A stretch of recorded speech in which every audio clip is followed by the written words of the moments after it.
reporter Gillian Pillay. A very good afternoon to you, Gillian. Take us through what's happened. A very good afternoon to you. Yes, as you said there, this is a culmination of what we've seen play out last month in the CBD, and police have basically intensified their raids and this operation, and it's a collaborative effort, as we've seen, between SARS, between Home Affairs, between SAPS. We also joined them on a raid not so long ago when they actually pounced on buildings within Hillbrow. Also there we saw one person dying trying to evade the law there.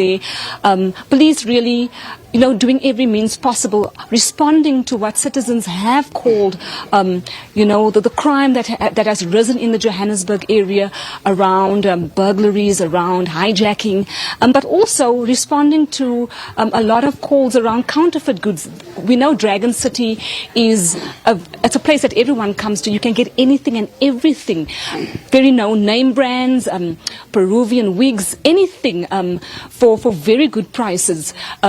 Top name brands, you call it Boss, Louis Vuitton, Guess.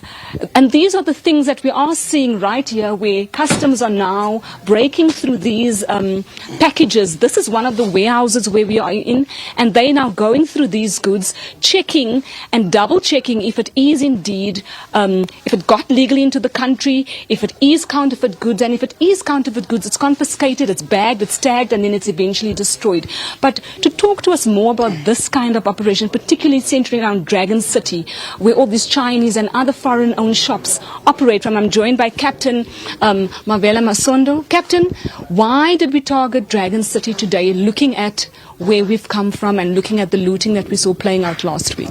Yes, we are continuing with our operations to get rid of counterfeit goods in our province. You remember not long ago we are in the CBD, and today we are here in Fordsburg, whereby we've discovered quite a lot of illegal and counterfeit goods that include international brands like the Gucci, the Hugo Boss, the Adidas. This is one of the warehouse, and we will be continuing. The operation is still underway, and we believe that there are a lot of stuff that we are going to recover from this operation. We are conducting this operation with other stakeholders that include the brand protectors, that include the JMPD, that include the Home Affairs, that include SARS. So far we believe that it's a breakthrough for us, especially as you can see that it's a lot of stuff that we've recovered today. These are the stuff that comes to our country illegally.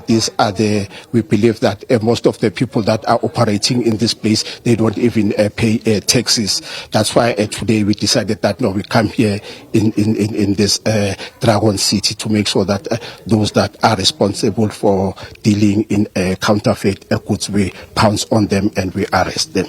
But how can one circumvent against next week seeing the very same types of goods out here in Dragon City? How are we going to prevent that kind of pattern? Because we know the CBD was raided, but from our sources we understand that those, shop owners, for a lack of a better word, they are back selling the same thing, yet raids took place in the CBD last month.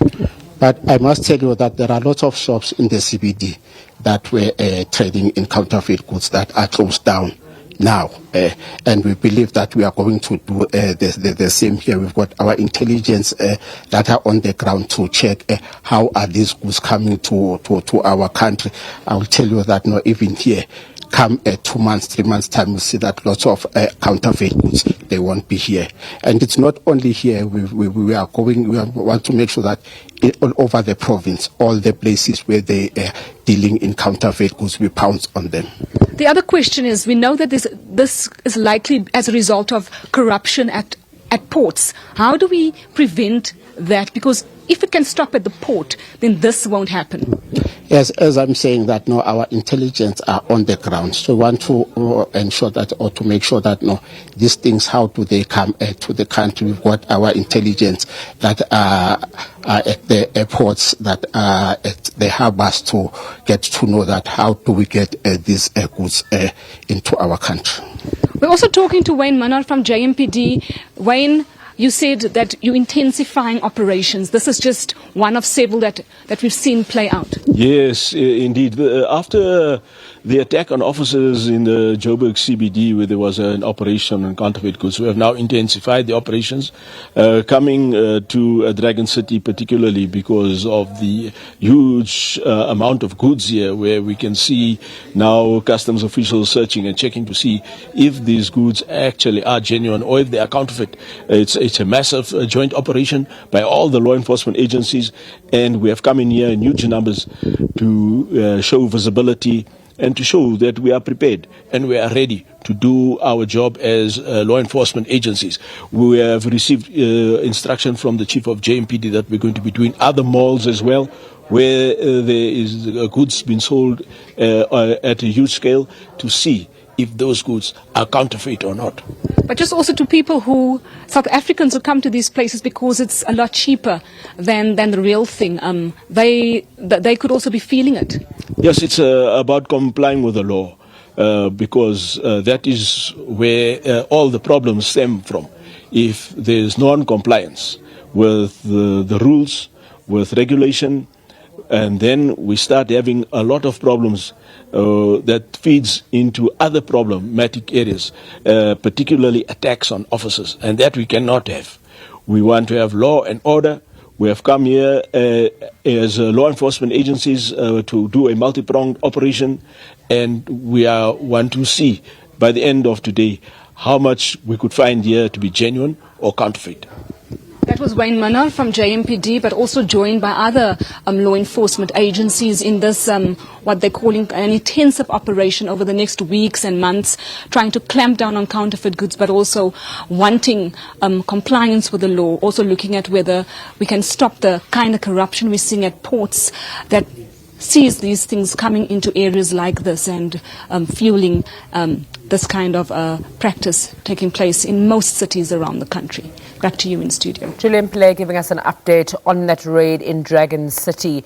Let's go to the courts now, where the state will push for life in prison for Nicholas Ninau. The 22-year-old confessed to raping a 7-year-old